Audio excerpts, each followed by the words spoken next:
Absolutely. Well, you mentioned it. Let's talk FC Dallas. That's who you work for. That's who I've been supporting since I got into MLS about 10 years ago. So FC Dallas, a foundational club, has been with MLS from the beginning. In a state where Texans have a choice. They could support Houston Dynamo. They could support Austin FC. Frankly, I'll be honest, like I'm in Waco. Austin FC is a little closer. Q2 Stadium is lit. I love going to matches there. I've been to a United States match there as well as some FC Dallas trips there.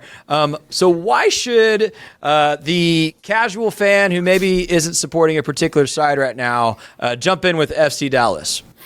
Yeah, they do have their choices now, which is a good thing. I didn't have that back in the day. But yeah, Dallas, like you said, it's the MLS original. There were original 10 teams. The two of them folded. Dallas could have easily folded back in the day. So if it weren't for FC Dallas and the other original clubs and the Hunt family, which owns FC Dallas, they really had a big hand in starting the league, and they owned multiple teams. There wouldn't be pro soccer at the high level that it is now without these people putting their money where their mouth was and going for it, establishing it. So there's something to be said for being early movers and taking the risk. Also, I'll say Dallas, more than the other Texas teams and really more than other teams in general in the league, is a developmental club in terms of we don't really go out and buy the big name Messi's and whatnot, which is cool. That's fun. But we have our own little niche, which is developing talent and taking a player from the age of 12, raising them, teaching them the game at a high level, and then promoting them to the first team so they can play professional soccer. So a lot of players over the years and currently in the current squad are from DFW. They're from Dallas. They grew up in Frisco oftentimes because they moved to be near the facility. So they're hometown guys, and it's a little bit more special being able to look at a player on the field playing at the highest level of American soccer and saying, that guy's from, right, this is his backyard, right?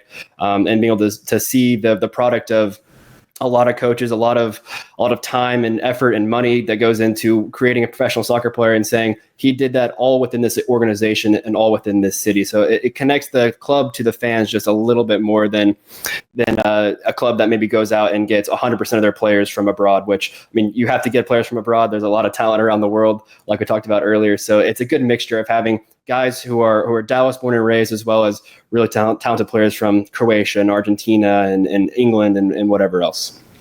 Well, and also, sorry, I should add, we're also renovating the stadium. You mentioned Q2. Q2 is phenomenal. It's the best atmosphere I've ever been to in MLS. It's super cool to see that in my hometown. Super special.